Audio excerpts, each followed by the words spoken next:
ناظرین، آج ہم آپ کو ایک ایسا ایمان افروز واقعہ سنانے جا رہے ہیں جس میں غرور، طاقت اور آئیے آج کی اس معلوماتی پیشکش میں ایک ایسی حیرت انگیز تاریخی داستان کا کھوج لگاتے ہیں جہاں دنیاوی طاقت اور غرور کا سیدھا ٹکراؤ خدائی فیصلوں کے ساتھ ہوتا ہے۔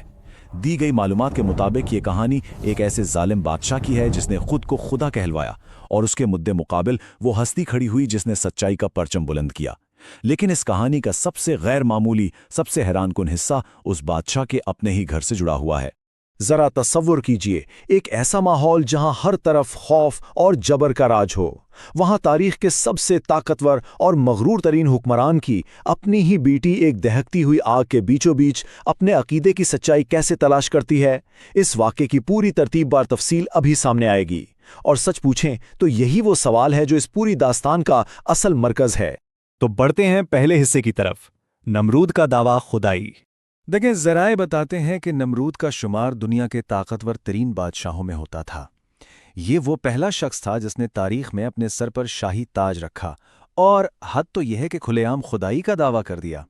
اب اس کی بادشاہت صرف زمین تک محدود نہیں تھی، اسے لوگوں کے دلوں اور عقائد پر بھی مکمل کنٹرول چاہیے تھا۔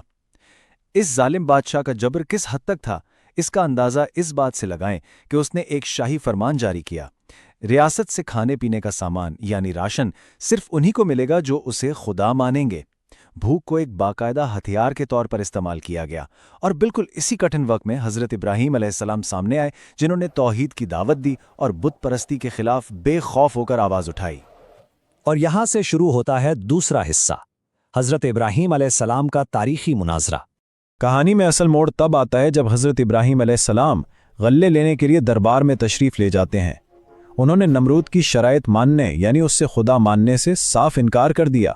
اب اس مناظرے کی منطق بڑی دلچسپ ہے۔ نمرود نے اپنی طاقت دکھانے کے لیے کیا کیا؟ 2 قیدی بلوائے، ایک کو بلا وجہ قتل کروا دیا اور دوسرے کو چھوڑ دیا، اور کہنے لگا دیکھو میں بھی زندگی اور موت دیتا ہوں۔ مطلب ایک انتہائی سطحی اور کھوکھلی دلیل۔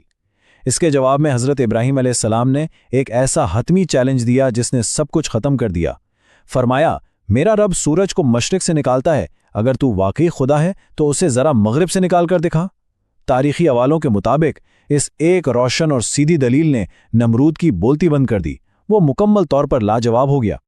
اب چلتے ہیں تیسرے حصے کی طرف، دہکتی آگ اور عظیم معجزہ۔ بھرے دربار میں اتنی ذلت امیز شکست کے بعد ظاہری بات نمرود غصے سے پاگل ہو گیا۔ اس نے ایک انتہائی ظالمانہ فیصلہ کیا کہ حضرت ابراہیم علیہ السلام کو زندہ جلا دیا جائے، اور حیرت اس بات پر ہوتی ہے کہ صرف ایک سچے انسان کو ختم کرنے کے لیے پوری قوم کو لگا دیا گیا۔ متن بتاتا ہے کہ لوگ باقاعدہ منتیں مانتے تھے کہ اگر ان کا فلاں کام ہو گیا تو وہ اس آگ کے لیے اور لکڑیاں لائیں گے۔ آگ اتنی بڑی، اتنی خوفناک اور بلند تھی کہ اوپر سے گزرنے والے پرندے تک جل کر گر جاتے۔ اس کے قریب جانا تو ناممکن تھا، اس لیے شیطان کے مشورے سے ایک منجنیق یعنی کیٹاپلٹ تیار کی گئی تاکہ انہیں دور سے ہی آگ میں پھینکا جا سکے۔ جب انہیں منجنیق پر باندھا گیا اور موت بالکل سامنے تھی تو اس وقت کا یہ جملہ تاریخ کا ایک عظیم ترین سبق ہے۔ حضرت ابراہیم علیہ السلام نے مکمل یقین کے ساتھ فرمایا، حسبنا اللہ ونعم الوکیل، یعنی اللہ ہمارے لیے کافی ہے اور وہی بہترین کارساز ہے۔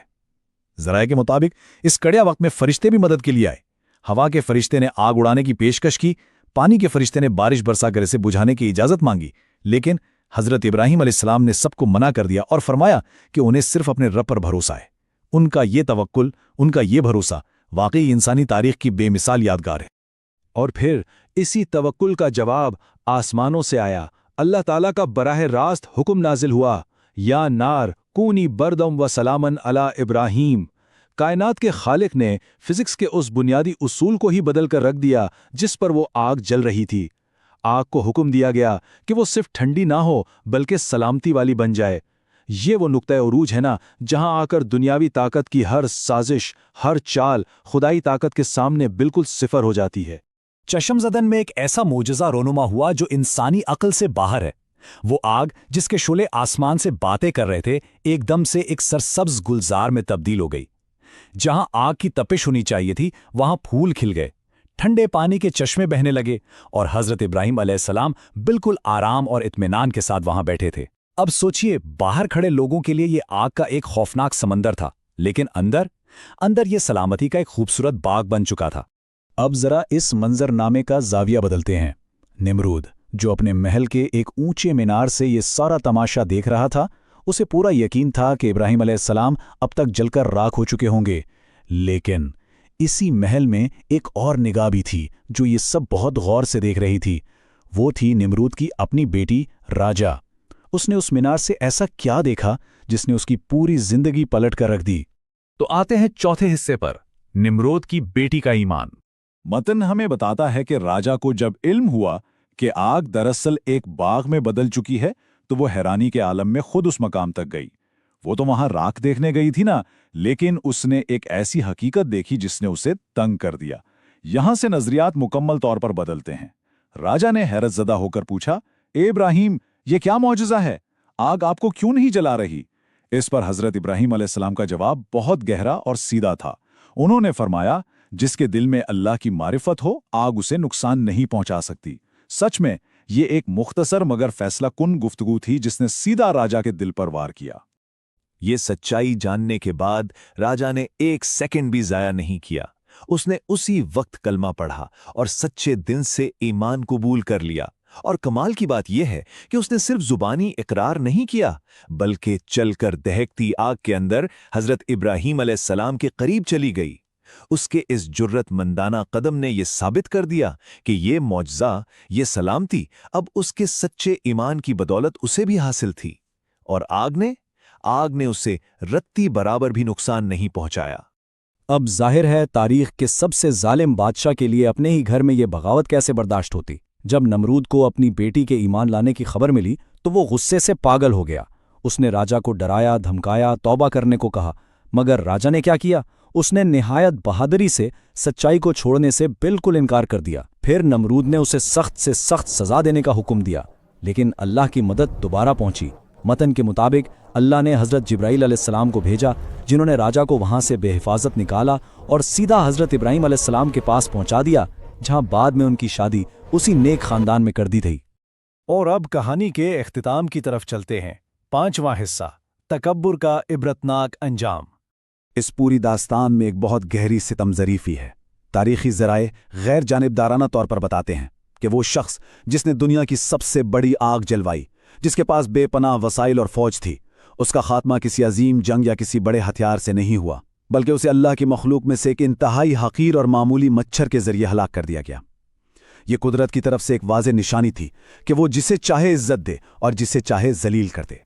تو اس پوری معلوماتی پیشکش کو سمیٹتے ہوئے ذرا ان بنیادی اسباق پر غور کرتے ہیں جو یہ واقعہ ہمیں سکھاتا ہے۔ پہلا سبق، کائنات کی حقیقی طاقت صرف اور صرف اللہ کے پاس ہے۔ دوسرا سبق، دنیا کی بادشاہت، بے پناہ دولت اور غرور یہ سب بالآخر مٹ جاتے ہیں، لیکن جو چیز ہمیشہ باقی رہتی ہے وہ خالص ایمان ہے۔ اور تیسرا، حضرت ابراہیم علیہ السلام کا کردار ہمیں یہ سکھاتا ہے کہ اصل کامیابی حق اور سچ پر ڈٹے رہنا ہے، چاہے پوری دنیا مخالفت میں ہی کیوں نہ کھڑی ہو۔ ہم اپنے اس جائزے کو اس ایک سوال پر ختم کرتے ہیں جو واقعی گہری سوچ میں مبتلا کر دیتا ہے۔ ذرا سوچئے، اگر تاریخ کی مطلق اور سب سے بڑی دنیاوی طاقت، ایک ایسا بادشاہ جو خدا ہونے کا دعویٰ کرتا تھا، وہ ایک معمولی مچھر کو نہ روک سکا، تو آج ہم اپنی زندگیوں میں اختیار اور طاقت کے کن کن جھوٹے سہاروں کو سچائی اور حق پر ترجیح دے رہے ہیں؟ یہ وہ تاریخی اسباق ہیں جن پر ہم سب کو غور کرنا چاہیے۔ اس معلوماتی پیشکش کا حصہ بننے کا بہت شکریہ۔ سبق ایمان، حضرت ابراہیم نے ہمیں سکھایا کہ حق پر ڈٹے رہنے والا کبھی ناکام نہیں ہوتا۔ نمرود کی طاقت، غرور اور بادشاہت ختم ہو گئی، مگر ایمان ہمیشہ زندہ رہا۔ نمرود کی بیٹی نے بھی سچائی کو پہچان کر اللہ پر ایمان قبول کیا اور ہمیشہ کے لیے کامیاب ہو گئی۔ اللہ اپنے سچے بندوں کی ہمیشہ مدد فرماتا ہے۔ ویڈیو پسند آئے تو لائک، کامنٹ، سبسکرائب۔ اللہ حافظ۔